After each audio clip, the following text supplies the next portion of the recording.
আসসালামু আলাইকুম ওরহমতুল্লাহি বারাকাতুহু। আজ একটা নতুন ভিডিও নিয়ে চলে এসেছি ফারহান লাইফস্টাইলে। সকাল সকাল উঠে পড়েছি, কারণ ওকে একটু স্কুলে নিয়ে যেতে হবে। স্কুলে টিফিনও রেডি করে ওকে রেডি করা হয়ে গেছে। ওর আজকে পিটি আছে, সেই জন্য এটা পিটি ইউনিফর্ম। অন্যান্য দিনে যেটা পরে যায় সেটা স্কুল ইউনিফর্ম।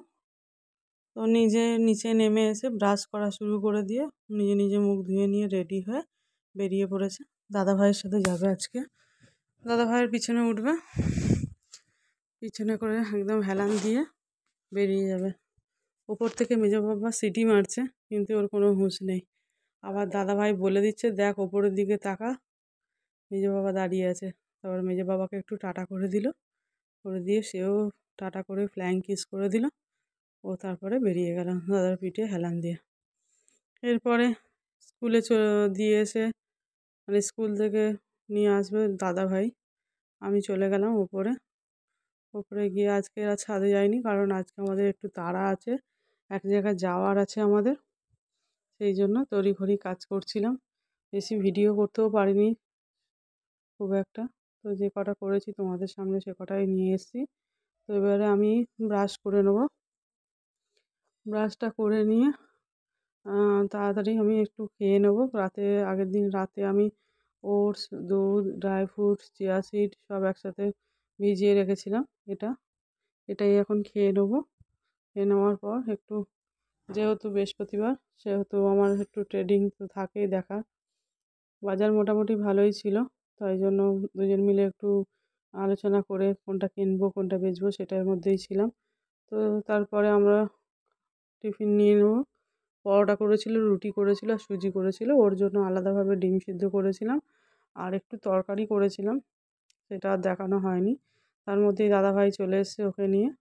ওকে তাড়াতাড়ি খাইয়ে দেবো। প্রথমে আমাদের ঠিক হয়নি যে আমরা যাব, আব্বা মা আর ফারহানের পাপা যাওয়ার কথা ছিল জায়গাটায়, কিন্তু পরে ফের ফোন আসে যে আমি আর ফারহান, কারণ বাড়িতে শুধু আমি আর ফারহানই বাকি ছিলাম। মেজো বাবাও ডিউটি ছিল, ছোটো বাবাও ডিউটি ছিল, অতসিরও ডিউটি ছিল, বাড়িতে কেউ ছিল না। তাই ওকে তাড়াতাড়ি করে গালে তুলে খাইয়ে দিচ্ছি, যাতে যেতে হবে সেই জন্য। ও তো টিভি চালিয়ে খাওয়া শুরু করে দিয়েছে। অনেকটা সময় যেতে লাগবে, তাই একটু ভারীভাবেই খাইয়ে দিলাম। একটা পরোটা খাইয়ে দিয়েছি আর একটা ডিম সিদ্ধ খাইয়ে দিয়েছি। দাদিমা করে দিল ডিম সিদ্ধটা, যাতে অনেকটা মানে যাওয়ার পথে যাতে ওর খিদে না পায়। দাদাভাই তো গোসল করে রেডি, ফারহানের পাপাও চলে এসেছে। আসার পরেই খবর পেলাম যে আমাদেরকেও যেতে হবে। আমরাও তড়িঘড়ি ওনার সাথে ওপরে চলে গেলাম। ওপরে গিয়ে উনি আমাকে বলছে, একটুখানি রুমে এসে তোমার সাথে একটা কথা আছে। তা আমি ভাবছিলাম মনে হয় কোনো কথা বলবে, তারপরে বলছে না থাক, তোমাকে পরে বলবো। তারপর আমি একটু জোর জবরদস্তি করলাম যে কী কথা বলো, কী কথা বলো। বলতেই চাইছিল না। অনেক মানে খোশামত করার পর তারপরে বলছে, তোমার জন্য আমি একটা জিনিস এনেছি। দেখো, ঘরের ভিতরে চলে যাচ্ছে। প্রথমে ব্যাগটা দিয়ে দিচ্ছিল, তারপরে আবার হাত থেকে ব্যাগটা কেড়ে নিয়েছে। নিয়ে আবার বলছে, দাও আমার ব্যাগ আমাকে দাও, আমি তোমাকে পরে জানাবো কী কথা। আমি তো বারবার বলছিলাম না, তোমাকে বলতেই হবে। তারপরে ব্যাগ থেকে আস্তে আস্তে করে বার করছে। কালকে টিফিন নিয়ে গেছিলো, খালি টিফিন বক্স, এটা ওর ইউনিফর্ম, কেচে দিতে হবে এই বেল্টটা ছাড়িয়ে। তো তারপরে আমি, দেখো ব্যাগটা খুলছেই না, বারবার বলছি কী এনেছে দেখাও। তারপরে এনেছে এই প্যান্টটা নিয়ে গেছিলো পরবে বলে, বাট পরেনি। তারপরে অনেকক্ষণ করার পর এই যে বার করছে এবার, তোমার প্রিয় জিনিস বলে বার করছে। বার করে দেখছি, ও বাবা কী জিনিস দেখি। তো দেখলাম নারকেল নাড়ু। খুব একটা মানে কি বলবো, সেদিনকে নানি বাড়ি গিয়ে মনে পড়ছিল, বললাম যে নানি নারকেল নাড়ু করে, বড় মামিও করে পাঠাতো নারকেল নাড়ু, মুড়ির নাড়ু করে এগুলো পাঠাতো। এখন আর সেগুলো আর খাওয়া হয় না, সম্ভবও হয় না।